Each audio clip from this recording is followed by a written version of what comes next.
Assalamualaikum warahmatullahi wabarakatuh. Apa kabar sahabat Pendekar Pecangon yang dirahmati Allah?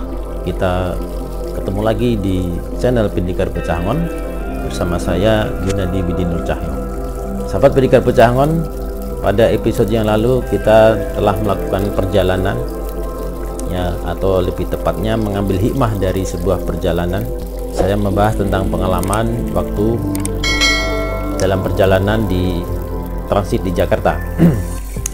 Kali ini saya kembali mengajak sahabat Pendekar Pecangon untuk kembali mengambil hikmah dari sebuah kisah perjalanan, sebuah kisah sederhana yang juga saya alami pada saat saya masih belajar di Malaysia. Nah, sahabat Pendekar Pecangon, ketika itu saya sedang menuju ke Johor Bahru, Malaysia melalui darat dari Padang. Nah, kalau dari Padang menuju ke Johor Bahru itu berarti harus nyebrangnya lewat Dumai karena perjalanan darat. Dari Dumai kemudian nyebrang ke Malaka. Nah, setelah sampai di Malaka, saya harus melanjutkan menyambung perjalanan naik bus dari Malaka menuju Johor Bahru. Nah, kisah ini terjadi pada saat saya sampai di terminal bus di kota Malaka tersebut. Sahabat Pendekar Pecangon, ketika itu saya sampai di Malaka itu hari sudah sore, menjelang sore, sekitar jam 3 ya, jam 3 sore. Menjelang asar. Waktu itu juga hari Jumat. Nah, di hari Jumat itu kalau bagi yang kerja 5 hari itu kan sudah weekend ya, hari Sabtu Minggunya libur. Nah, sehingga di Malaysia itu kalau hari Jumat sore itu angkutan penuh, sahabat. Ya, mungkin sama seperti di Indonesia ini ya. Di angkutan penuh dan terminal ramai. Ternyata apa yang sempat jadi dugaan saya ternyata benar. Jadi terminal ramai dan waktu itu memang ada kekhawatiran dalam hati kecil saya, jangan-jangan nggak dapat tiket ini karena ramai. Nah, ternyata kekhawatiran saya benar. Jadi kenyataan, jadi saya nggak dapat tiket, sahabat. Ya, saya sudah telusuri tiket, loket demi loket untuk membeli tiket. Ternyata semua loket sold out, sudah penuh semua. Sampai ke loket yang biasanya nggak pernah saya datangin pun saya datangin dengan harapan untuk bisa dapat tiket. Ternyata nihil. Nah, tetapi entah kenapa waktu itu hati kecil saya mendorong saya untuk terus berusaha. Ya, karena kalau seandainya saya tidak dapat tiket sore itu, maka saya harus menginap di Malaka.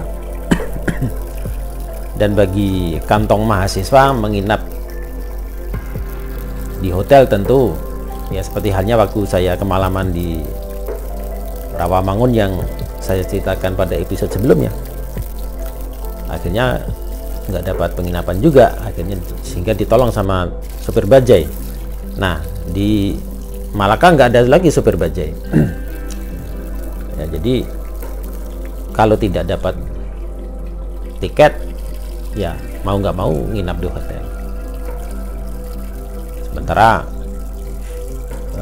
kalau saya nginap di hotel tentu mengurangi uang saku saya untuk biaya hidup selama di Malaysia. Nah, tapi entah kenapa ada satu dorongan di dalam hati saya untuk tidak menyerah, ya, masih terus berusaha. Makanya loket demi loket itu saya datangin, dan ternyata sampai waktu asar tiba saya belum dapat tiket satupun. Sehingga dalam hati saya, ya udahlah, kalau memang rezeki ya insya Allah pasti ada nanti. Sekarang sholat aja dulu. Nah, dalam hati kecil saya, ya udah nanti coba lagi. Yang penting sekarang sholat karena sudah masuk waktu asar. Nah, sehingga kemudian saya pergi ke musola masih di lingkungan terminal. Nah, setelah sholat asar, kemudian saya berdoa supaya Allah memberikan kemudahan. Dan berbeda dengan sikap saya sebelum atau pada saat baru sampai di terminal tadi. Kalau pada saat sampai di terminal, saya punya pikiran jangan-jangan nanti nggak dapat tiket. Ternyata memang itu yang terjadi. Maka setelah sholat asar itu saya nggak ada prasangka buruk. Ya, setelah sholat asar saya berdoa mudah-mudahan Allah mudahkan untuk dapat tiket. Jadi ada harapan saya untuk bisa dapat tiket, dan saya berdoa supaya Allah mudahkan, entah bagaimana caranya. Nah, ketika itu saya ikhlaskan saja, ya sudah terserah Allah mau kasih tiket atau tidak. Kalau misalkan kasih tiket alhamdulillah, kalau enggak ya bagaimana nanti, yang penting usaha dulu. Insya Allah kalau memang rezekinya pasti ada. Nah, dengan prasangka baik ini kemudian saya mendapatkan kekuatan baru. Setelah sholat asar saya kembali cari tiket, dan waktu itu saya datangin loket yang sebelumnya sudah saya datangin, dan itu loket langganan ya. Jadi biasanya memang di loket itu saya membeli tiket untuk untuk naik ke bus langganan yang menuju ke Johor Bahru. Nah, walaupun loket itu sudah pernah saya datangin tadi dan juga sudah penuh, tetapi dengan bekal harapan dan keyakinan tadi saya datang lagi sambil dalam hati mudah-mudahan dapat tiket, siapa tahu ada tambahan mobil atau bagaimana. Ya pokoknya coba saja. Nah, sampai di loket saya tanya ke petugasnya, seorang wanita, "Cek, ada tiket cek ke Johor Bahru?" Nah, setelah dicek sama petugas loket, ternyata ada nih cek. Cek ya, bukan cek. Kalau tadi saya memanggil ke petugas loket cek, kalau petugas loket memanggil saya encek. Jadi cek sama encek beda, sahabat.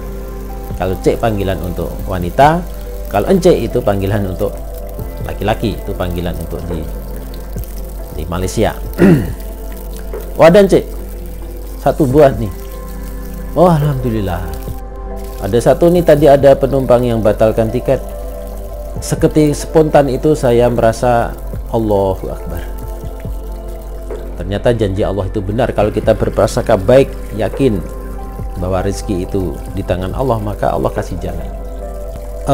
Betapa leganya hati saya pada saat itu, karena sebetulnya kecil harapan untuk dapat tiket, ternyata alhamdulillah akhirnya dapat juga di menit-menit terakhir, ya last minute,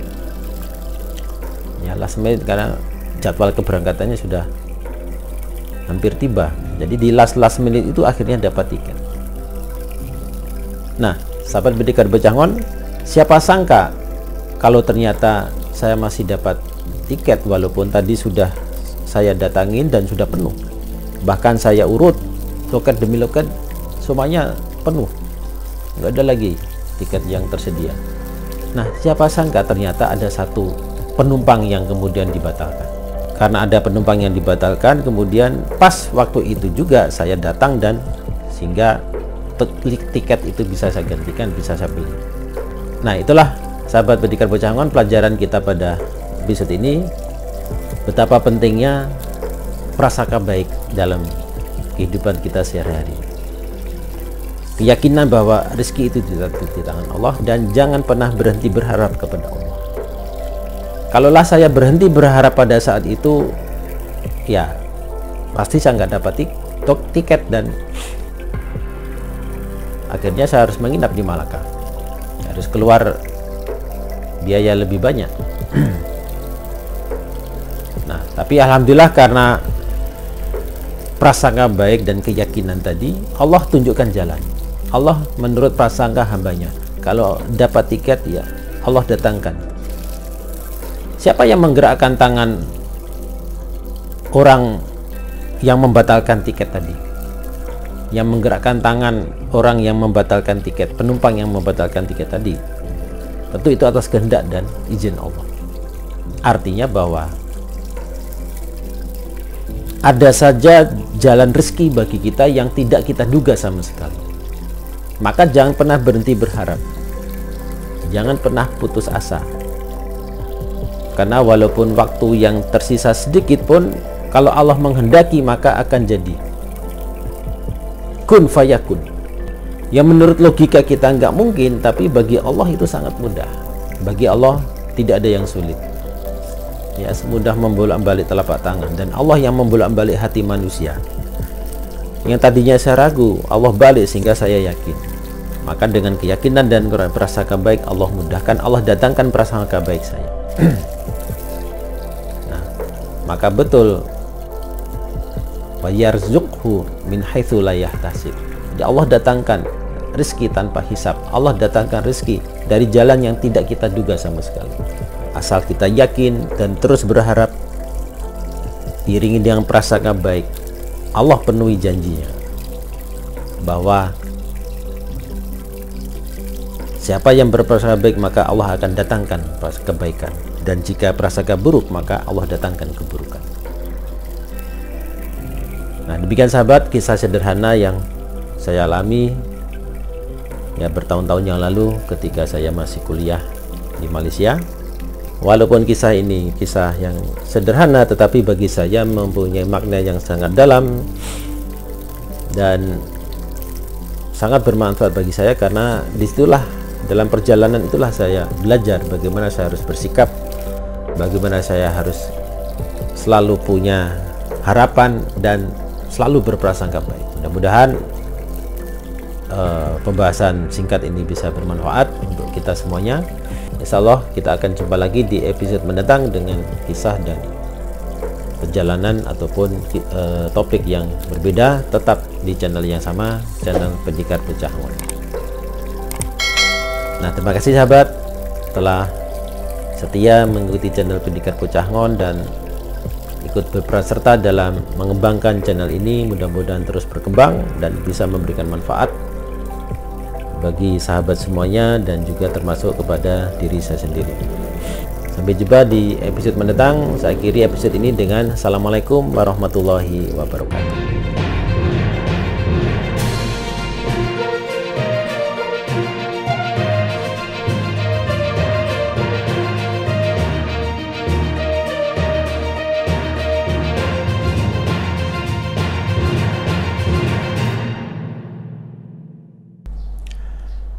Nah, sahabat Pendekar Pecahangon yang dirahmati Allah, kita kembali berjumpa, dan kembali saya lupa ulang.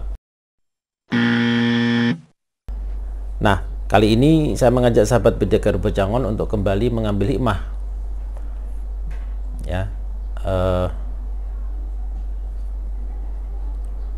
Ulang.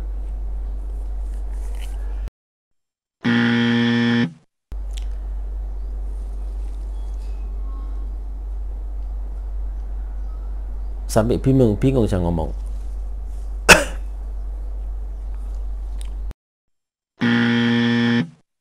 Yang menurut logika